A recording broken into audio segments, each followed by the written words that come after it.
বসিয়েছে সে যদি তুলে লাই চলে যাবে। কে বসিয়েছে? হ্যাঁ, আল্লাহ বসিয়েছে। আমি বসাতে পেরেছি নাকি? হ্যাঁ, এখানে না বিরিয়ানি আছে, না আর্ধেক উলঙ্গ নারীর নাচ আছে, তারপরে এসে জুটে বসেছে কি জন্যে? এ সব আল্লাহর প্রেমিক, নবীর প্রেমিক, তাই জুটেছে। জোরে বলুন সুবহানাল্লাহ।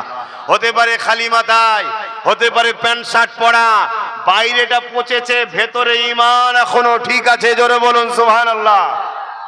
যদি খুলে আম আজাদ দিয়ে দেওয়া হয় যে ইমানদাররা ইমানদারের মতো কাজ কাম করবে, তাদেরকে বাধা দেওয়া হবে না। আলহামদুলিল্লাহ, আজকের দিনে পৃথিবীর কোন জায়গায় কি আছে জানি না, বাংলায় ইমানদারের সংখ্যাটাই বেশি হয়ে যাবে। জোরে বলুন সুবহানাল্লাহ। আরো জোরে বলবেন না? কেন হবে? রিসেন্ট যিনি মুজাদ্দেদ হয়ে এসেছিলেন তিনি বাংলার সন্তান, তিনার 100 বছরের ফয়েজ এখনো চলছে। জোরে বলুন সুবহানাল্লাহ। আল্লাহ নবী জানিয়ে দিলেন এমন করে পৃথিবীর জমিনে দাজ্জাল এসে মানুষকে ধোঁকা দিতে লাগবে। যদি কেউ তাকে খোদা বলে না মানে, এমন করে তাকে কতল করে দেবে, টুকরো টুকরো করে দেবে, করে দিয়ে আবার জিন্দা করে দেবে। এই জিন্দা করার ক্ষমতাটা আল্লাহ তাকে দেবে।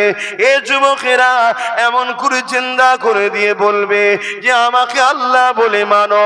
আল্লাহ রসুল বলছেন আমার এমনও যুবক উম্মাহ সেই সময় থাকবে, তাদের জবান দিয়ে বেরোতে লাগবে, তুমি যদি আমাকে মেরে জিন্দা না করতে, তোমার উপরে আমার যে ধারণা ছিল তুমি কাফের, কিন্তু আজ জিন্দা করার পর আরো আমার তোমার উপরে ঈমান মজবুত হয়েছে। কি ঈমান মজবুত হয়েছে? আল্লাহ নবী বলেছিল দাজ্জাল আসবে, তার কপালে লিখা থাকবে কাফের। তুমি হলে সেই দাজ্জাল কাফের।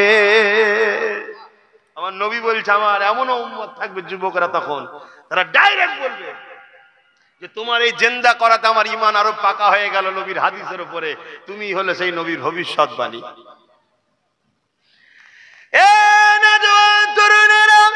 আল্লাহ নবী জানিয়ে দিলেন পৃথিবীর বুকে সব থেকে বড় ফিতনা হলো দাজ্জালি ফিতনা।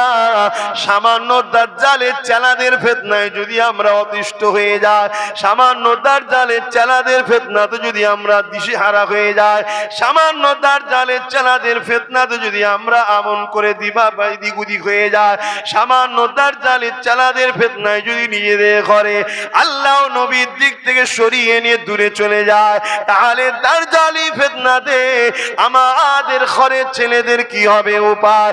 এই যুবকেরা এমন একটা দিন আসতে চলেছে যে দিনে বাপ গুলো নিজের মেয়ে গুলোকে রক্ষা করতে পারবে না, ঘরের মধ্যে ধরে রাখতে পারবে না, তারা বাইরে বেরিয়ে যাবে, বাপ তাকে কন্ট্রোল করতে পারবে না। আল্লাহ নবী বললেন এমন একটা দিন আসছে ওই দিনে তোমরা মসজিদে যেতে পারবে না। আল্লাহ নবী বলছেন এমন একটা দিন আসছে ওই দিনে তোমরা নিজেদের ঘরে যদি বাঁচাতে চাও, লোকালয় ছেড়ে দিয়ে তোমাদের ঘরে জঙ্গলের মধ্যে চলে যেতে হবে। আল্লাহ নবী বলছে এমন একটা দিন আসছে ওই দিনেতে সমাজের সমস্ত জায়গায় নেতৃত্ব মাথায় বসে যাবে সমাজের অশিক্ষিতরা, সমাজের মূর্খরা, সমাজে যারা বম্পট বদমাইশ তারাই সব চলে যাবে। বাজার কোনো দায়িত্ব তাদের হয়ে যাবে, শহর কোনো দায়িত্ব তাদের হাতে চলে যাবে, রাষ্ট্রের দায়িত্ব তাদের হাতে চলে যাবে। তারা সমাজের বুকে ফিতনা ছড়াবে, গুন্ডাগিরি করবে, এমন কোন সভ্যতা ছড়াবে। ইমাম আজম কি ফতোয়া চেঞ্জ করে দিয়েছিল?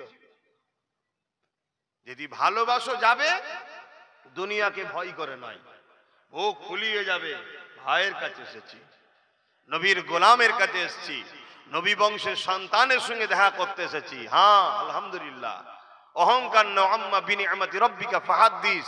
আমার দাদু জুলফিকার সিদ্দিকী, আমার দাদুর আব্বা পীর আল্লামা শাহ সুফি মুজাদ্দিদুজ জামান আবু বকর সিদ্দিক আল কুরাইশি, ইনি সিদ্দিকে আকবরের খুন আর আমার নবীর খানদানের সন্তান। জোরে বলুন সুবহানাল্লাহ। কথা বুঝে আসছে? আর এক দিক দিয়ে ইনি হযরতে মওলা আলী হুজুরের সন্তান, বংশের সন্তান। জোরে বলুন সুবহানাল্লাহ। যাক, ওদিকে আমি আর আলোচনায় যাচ্ছি না। 4:30 পর্যন্ত হবার কথা, তো একটু হবে না থাকবে? 3:45 বাজছে, একটু বলবো। একবার দরুদ শরীফ আল্লাহুম্মা। কাউকেই তো আমি বসাইনি, আর তুলবো কি করে?